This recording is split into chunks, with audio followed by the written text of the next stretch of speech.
Messieurs, dames, bonjour. Aujourd'hui, pour cette leçon d'informatique, on va laisser TigerJSON de côté maintenant. La programmation, c'est terminé. J'aimerais vous parler un petit peu d'Excel. Pourquoi Excel? Parce que c'est quelque chose qu'on utilise très très souvent dans de très nombreuses entreprises.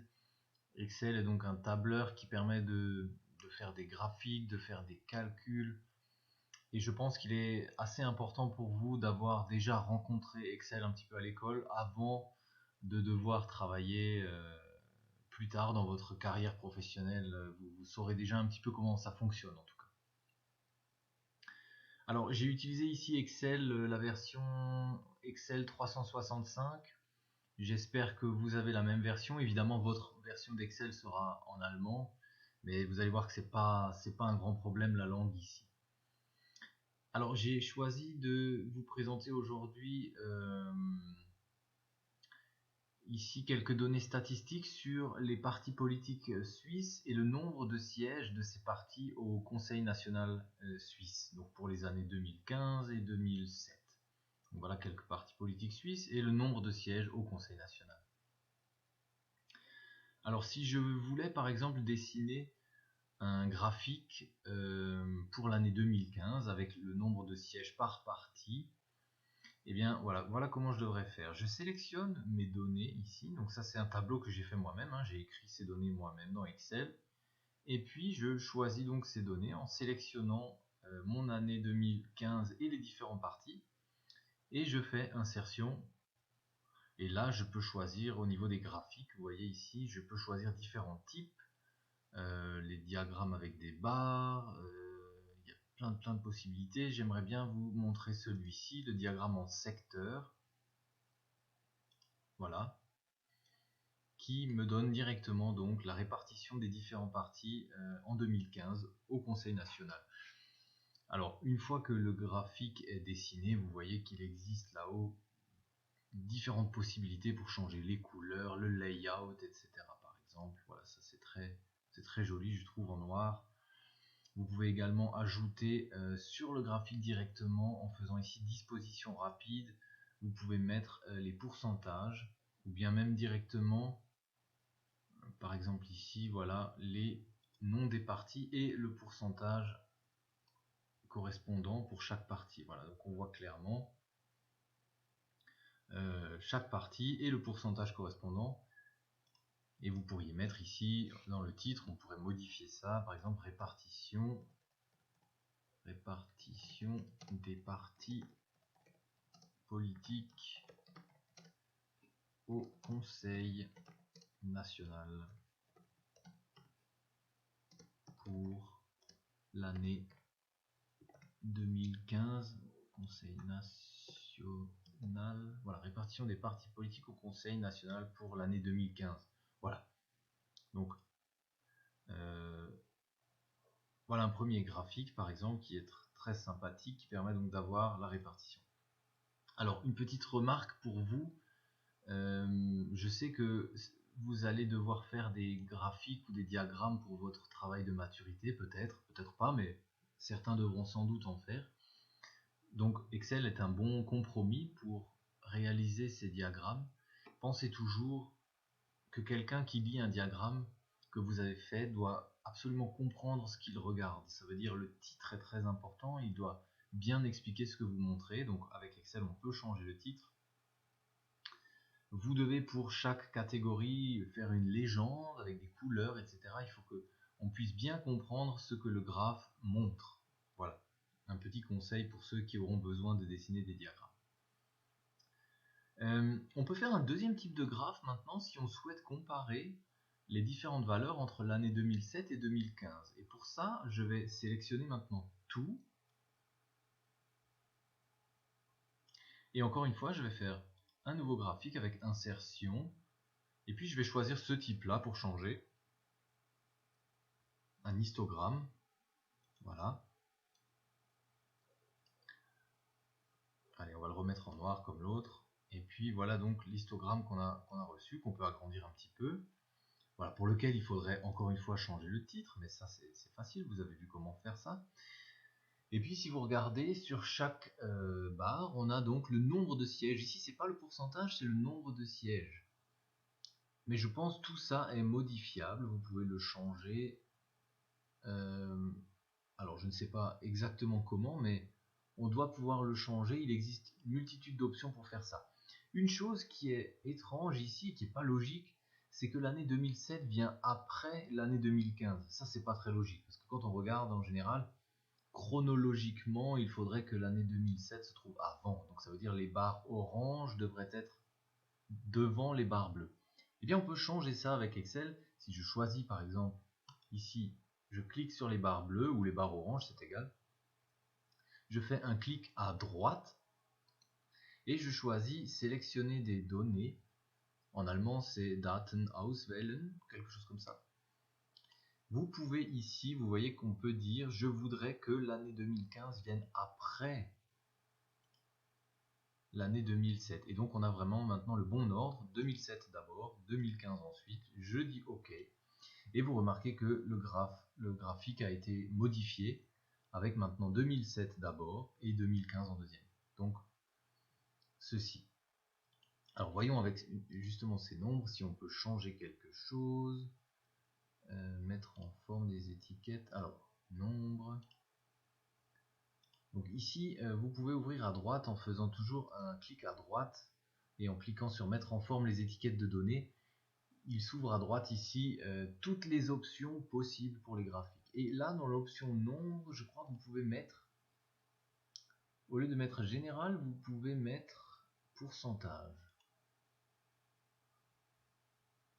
Alors, qu'est-ce qu'il m'écrit comme pourcentage? Ah non, c'est pas logique là ce qu'il m'a écrit.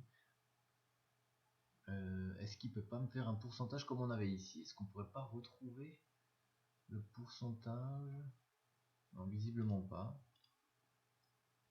Donc là, on est limité au nombre de sièges. Et en faisant ici, dans la disposition rapide, peut-être? Non, il écrit encore une fois le nombre de sièges. Bon, ça doit se trouver. On doit pouvoir le faire. Il y a tellement de possibilités en fait que vous allez perdre un peu de temps à chercher les choses, mais sachez qu'on peut faire beaucoup de choses. Bon, en tout cas, le graphique qu'on avait fait était plutôt beau. Voilà, on va garder ça, on va pas perdre de temps. Vous pouvez fermer ceci, voilà. Donc ce graphique ici, cet histogramme comme on appelle en français, permettrait de comparer deux années différentes, 2007 et 2015. Donc pour faire ça, c'est très pratique, c'est vraiment un bon graphe pour faire ça.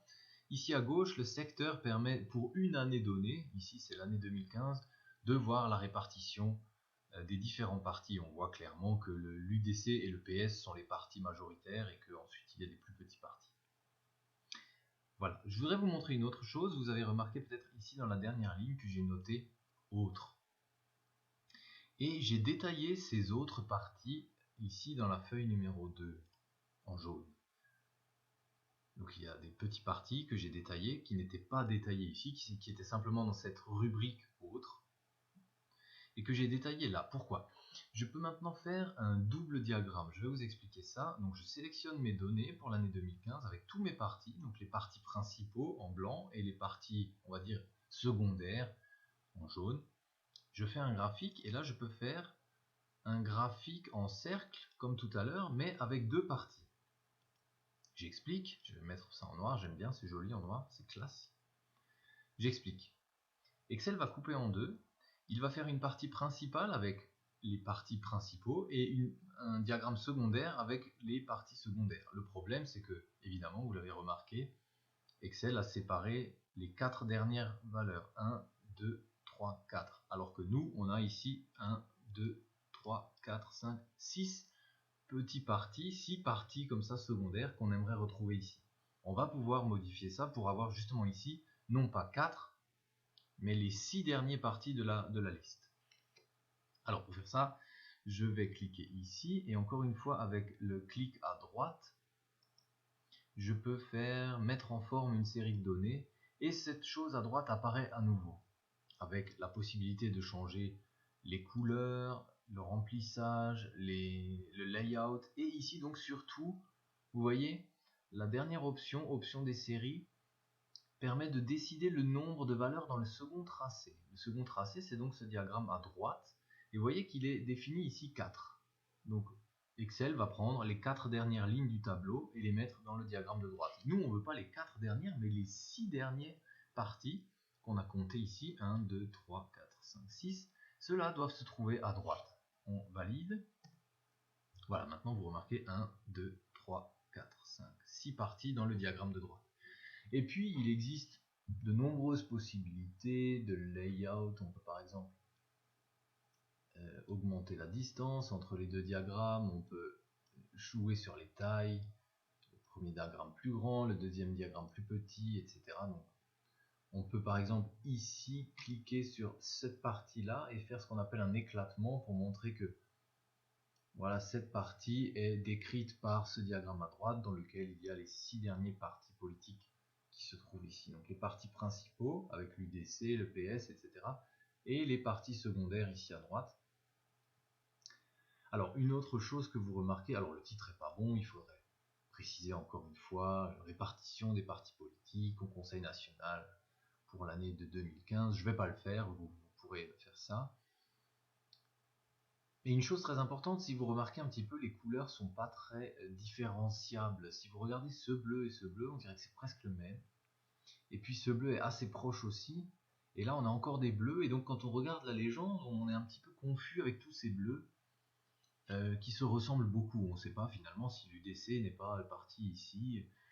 Donc, il faut là, je pense, il est nécessaire de jouer sur les couleurs pour changer et ne pas se tromper dans l'interprétation et les couleurs.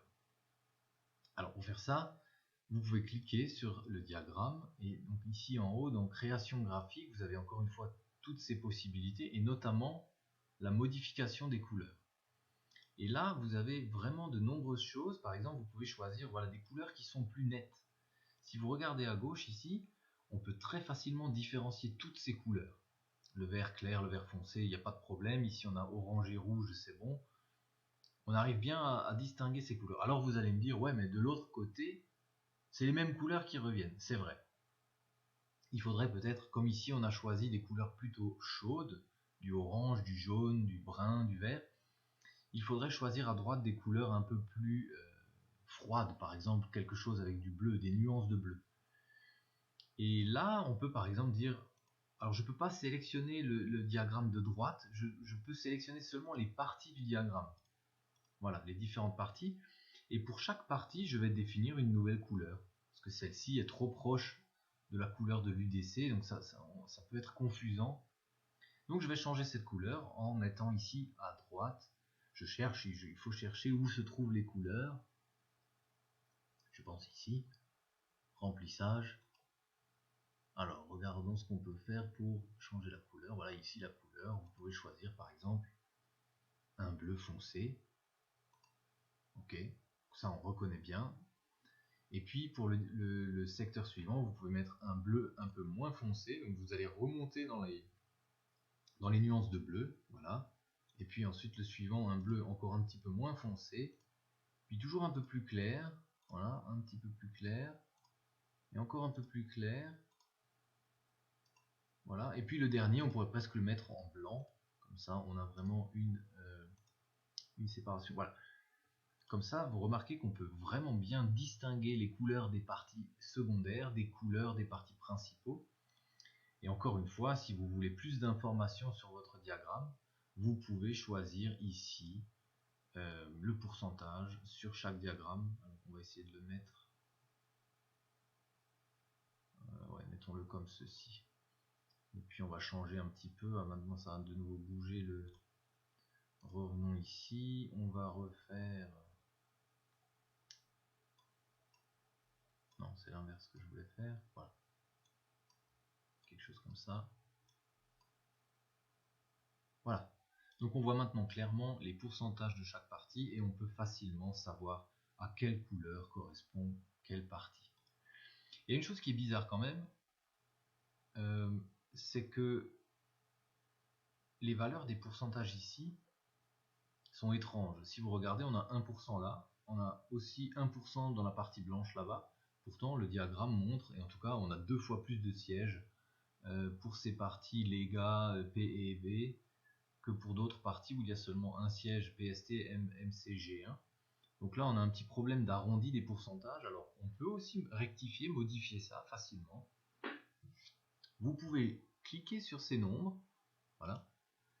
Et là, encore une fois, à droite, vous avez dans la partie options, vous allez choisir ici nombre, et comme tout à l'heure, on va choisir pourcentage, et vous pouvez choisir le nombre de décimales après la virgule. Donc, je pense que 2 suffisent ici largement. Et en tout cas, maintenant, c'est beaucoup plus clair. Voilà, on voit bien les différentes valeurs. Donc ici, on a vraiment 0,5%. Alors avant, c'était arrondi. Donc Excel avait arrondi à 1%, 0,5. Là, on voit clairement les pourcentages. C'est assez précis et relativement clair. Donc voilà ce que je voulais vous montrer sur le double graphique, le double diagramme en secteur, comme ceci. Donc jouez bien avec les couleurs, faites attention, regardez si tout est clair, si tout est bien défini, si tout a du sens. Voilà, le reste, vous aurez des petits exercices dans OneNote qui ressemblent à ce qu'on vient de faire ici. Donc avec le même type de diagramme, vous pourrez faire plus ou moins les mêmes choses que ce que je viens de vous présenter ici. Et évidemment, je reste à votre disposition si vous avez des questions ou des problèmes avec Excel. On peut se parler sur Teams ou OneNote. Ok, je vous laisse travailler un peu.